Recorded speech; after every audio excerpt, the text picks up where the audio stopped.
Position we have Zongri House with 177 points. For third position, we have Yuksam House with 184 points. For the second position, we have Fensong House with 191 points. And first position goes to Karpanang House with 201 points.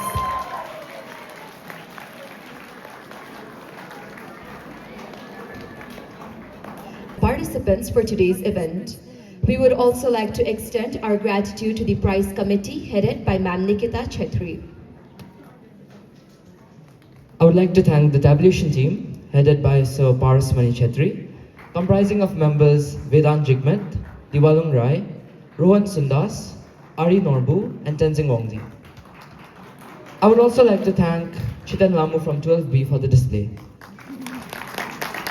With that, we come to the end of today's English declamation competition. Thank you all for your participation and presence. It carries the weight of a nation's sorrow and a nation's gratitude.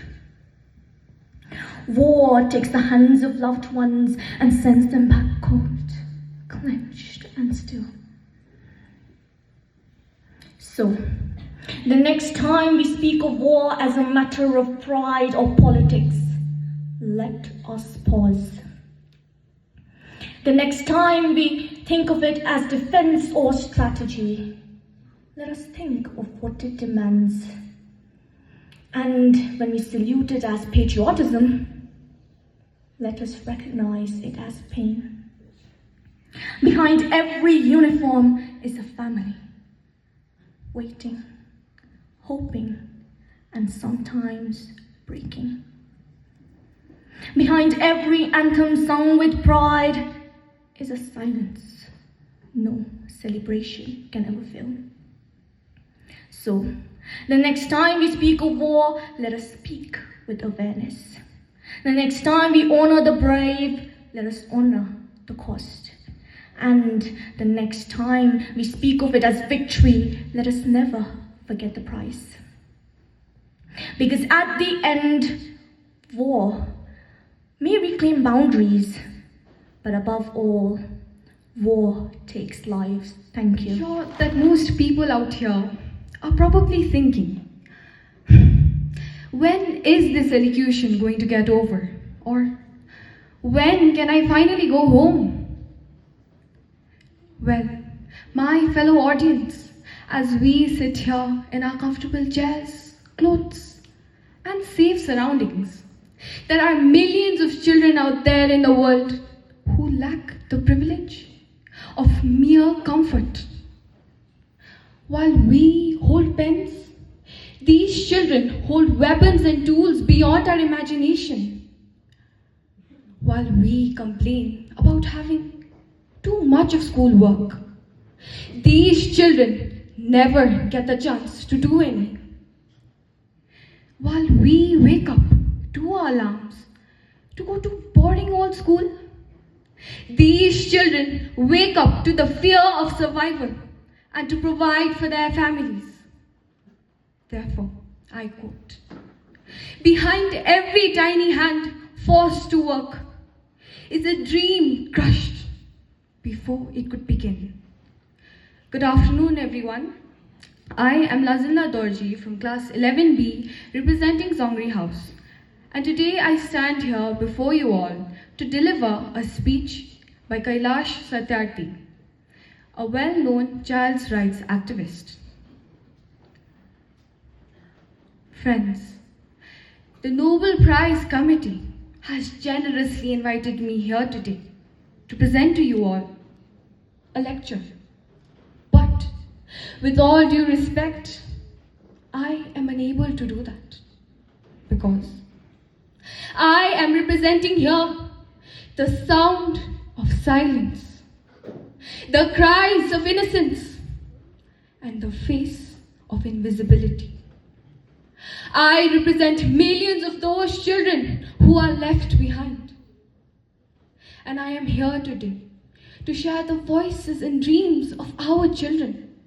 Because Good afternoon, respected Director Sir, panel of judges, teachers, and my fellow audience. Today, I, Arogya Raj Pradhan of Class 11B, representing Kapanang House, will be delivering a speech titled, I Demand Death by Fulton Sheen. My hands are wet with blood. They are crimsoned with the blood of a man I've just killed. I have come here today to confess. I have committed murder. Deliberate, premeditated murder. I've killed a man in cold blood. That man is my master. I come here today not to ask for pity, but for justice. Simple, elementary justice. I am a tenant. My father was a tenant, and so was his father before him. This misery is my inheritance, and perhaps this will be the legacy to my children. I have labored on a patch of land, not mine, but I have learned to love that land, for it is the only thing that stands between me and complete destitution. It is the only world that I've learned to cherish, and somewhere on that land, I've managed to build what is now the dilapidated nipa shack that has been home to me. I have but a few world possessions, mostly rags. My debts are heavy. They are sum total of my ignorance and the inspired arithmetic of my master, which I do not understand. I labor like a slave, and out of the fruits of that labor, I get but a mere pittance of a share. And I must stretch that mere pittance to keep me and my family alive. Poverty has reduced me to the bare necessities of life, and the constant fear of rejection has made me totally subservient to my master. You tell me that under the Constitution, I am a free man, free to do what I believe is just, free to do what I think is right, and free to worship God according to the dictates of my conscience.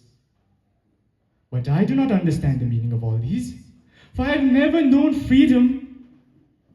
I have always obeyed the wishes of my master out of fear. I have always seen myself as no better than a slave to the man who owns the land upon which I live. I do not ask you to forgive me, nor to mitigate my crime. I have taken law into my own hands, and I must pay for it in atonement. But kill this system. Kill this system and you kill despotism. Kill this system and you kill slavery. Kill this despotism and you set the human soul to liberty and freedom. Kill this slavery and you release the human soul to happiness and contentment. For the cause of human liberty, for human happiness and contentment, thousands and even millions have died and will continue to die. Mine is only one life. Take me if you must, but let it be a sacrifice to the cause which countless others have been given to before and will continue to be given to again and again, until this oppressive economic system has completely perished, until the sons of toil have been liberated from enslavement, and until man has been restored to decency and self-respect. You tell me of the rights to life and liberty and the pursuit of happiness, but I have known no rights, only obligations. I have known no happiness, only responsibilities in the encumbered existence that has always been my lot. My dear friend, I am a peace-loving citizen. I do love my fellow men. And yet, why did I kill this man? Because he was the symbol of an economic system which made him and me what we are. Him a master and I a slave. Out of a deliberate design I killed him. Out of a deliberate design I killed him because I could no longer live a life of constant fear and being a servant. I could no longer suffer the thought of being perpetually a slave. I committed the murder as an abject lesson. I want the blow that spelled the death of my master to be a death blow to the institution of economic slavery which shamelessly exists in the bright sunlight of freedom, which has been guaranteed by the Constitution to every man. My dear friend, I do anguish from the weak and helpless, and upon the back of the ignorant labor burdens that hath been too heavy to be borne. I demand death. To this callous system of economic exploitation which has tightened the fetters of perpetual bondage in the hands of thousands and has killed the spirit of freedom in the hearts of men, I demand death.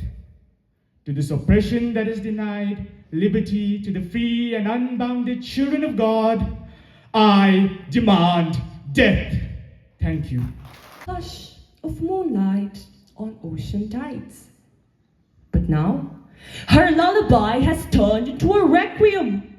She cries in wildfires, she trembles in flood, she screams through cracked, dry soil.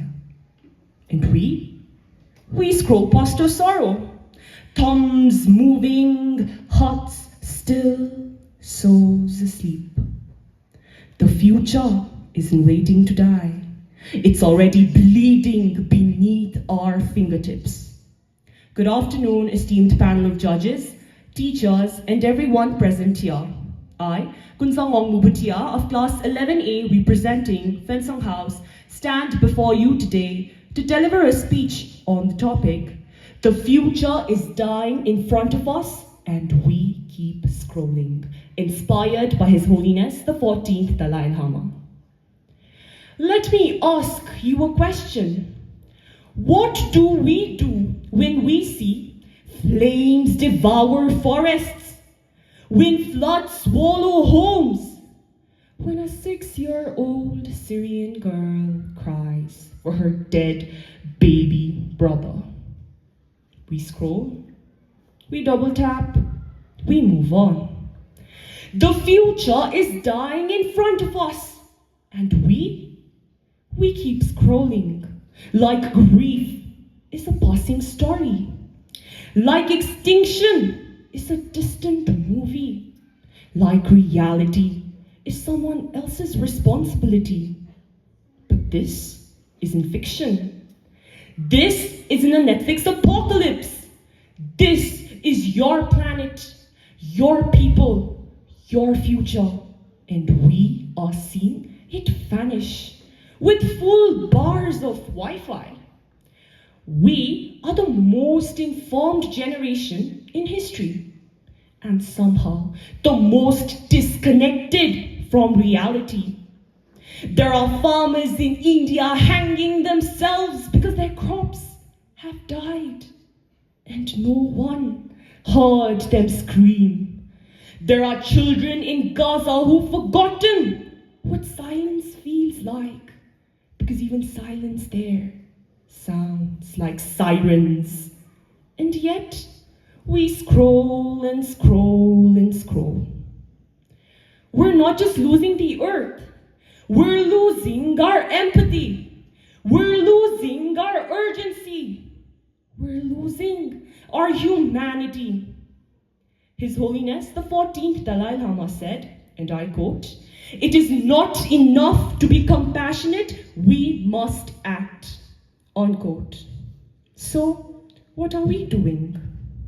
What are you doing? Let me tell you this. Real activism is not a trend. It's a decision, a discomfort, a daily war with indifference. If compassion is the seed, then the action is water. If love is the light, courage is the spark. The world does not need more influencers, it needs more healers, listeners, protectors. So I dare you, before this planet turns to ashes, before another innocent child becomes a headline, put the phone down. Look around. Speak out. Vote. Volunteer. Write. recycle, resist, love, feel, act. Because the future is dying in front of us. And this may be our final scroll. Thank you. Dream. As a young citizen of India, armed with technology, knowledge, and love for my nation, I have realized that having a small dream, having a small aim is a crime. If we work and sweat for the great vision, the vision of transforming India into a developed nation, we will achieve. I am one of the citizens of the billions, and only the united minds and only the great vision will ignite the billion souls.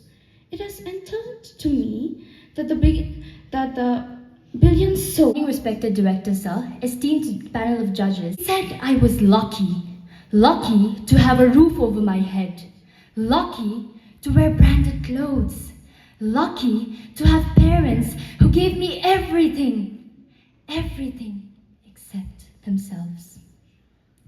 They gave me things, but never time. They gave me advice, but never their ears. They gave me education, but never encouragement.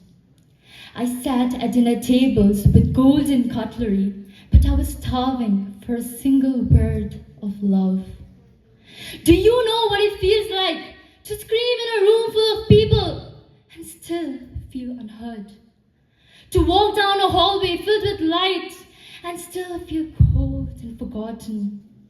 I was a silent prisoner in my own home. Good afternoon, respected director sir, panel of judges, teachers, and my fellow students. Today I, Surnya Ongmabutya from class 11B, representing Karpanang House, will be delivering a piece titled, Vengeance is Not Ours, It's God's. As I deliver this piece, I stand before you as but a mere beggar named Oscar, who has gone through harrowing ordeals at the hands of the Japanese soldiers. He ultimately decides to give up on vengeance to allow God to decide their punishment. Arms, arms, arms, spare me a piece of bread. Spare me your mercy. I am a child so young, so thin and so ragged. Why are you all staring at me? With my eyes I cannot see, but I know that you are all staring at me. Why are you whispering to one another? Why? Did you know my mother? Did you know my father? Did you know me 5 years ago? Yes. 5 years of bitterness have passed. I can still remember the vast happiness mother and I shared with each other. Then one day, 5 loud knocks were heard and a deep silence ensued. Did the cruel Japanese discover our peaceful home?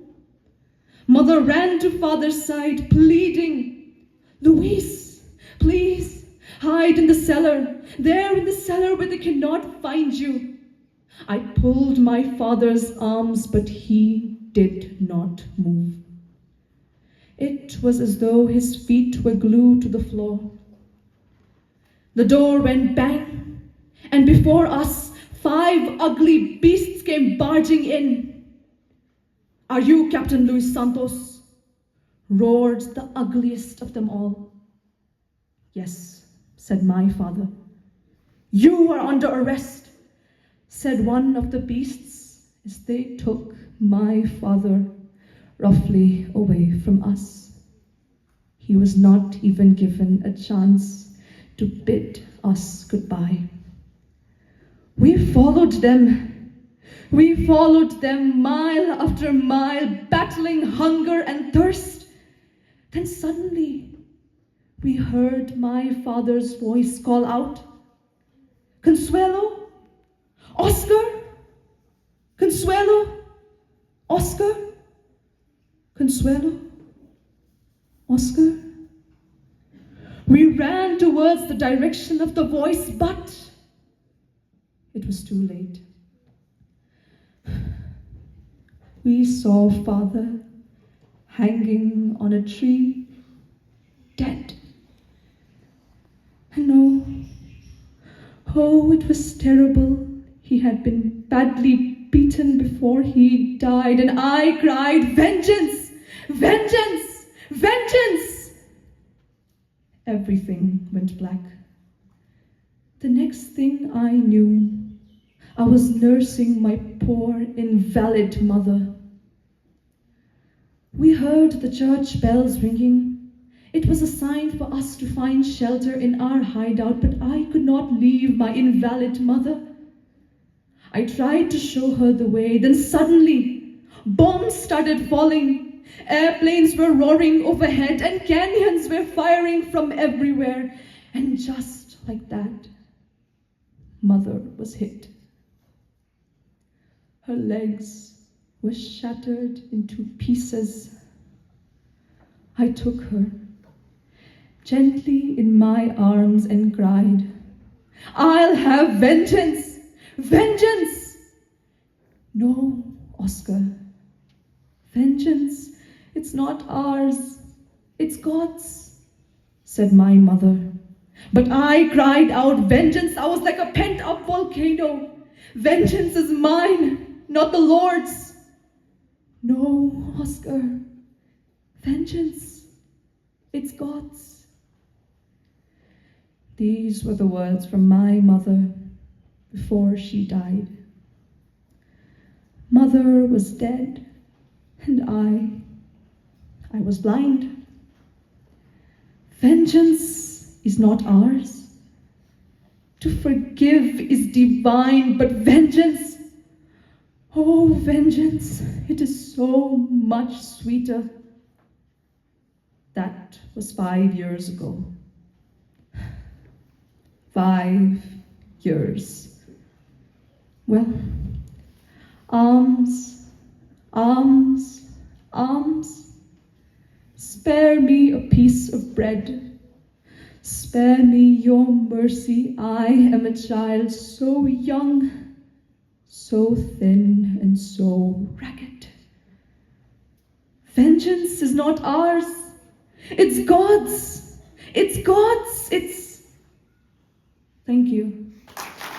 To conscious, and I speak them to remember, to feel, and to refuse silence. I remember it was yesterday or eternities ago.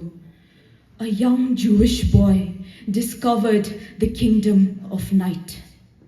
I remember his bewilderment. I remember his anguish. It all happened so fast. The ghetto, the deportation, the sealed cattle car, the fiery altar upon which the history of our people and the future of mankind were meant to be sacrificed. I remember he asked his father, "Can this be true? This is the 20th century, not the Middle Ages. Who would allow such crimes to be committed? How could the world remain silent?"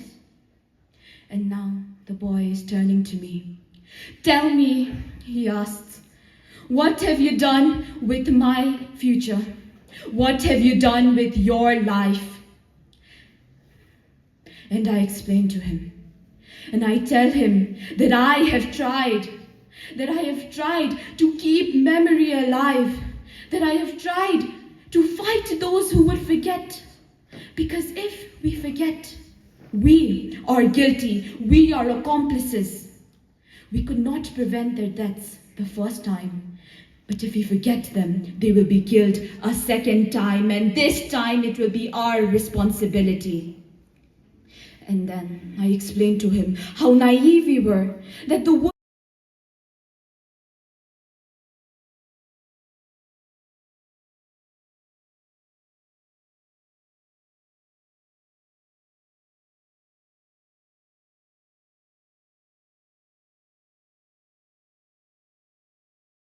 have Arogya Rajpradhan from Carbonam House with 98 points.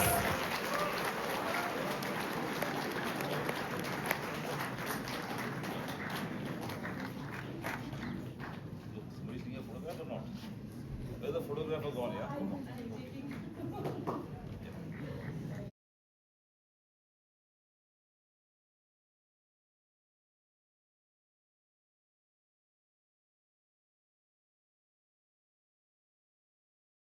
We have Kunzang Ongmo Bhutia from Fencing House with 102 points.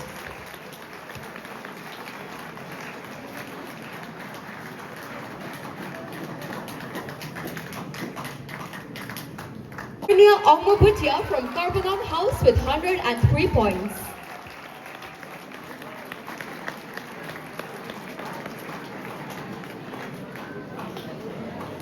Thank you, sir.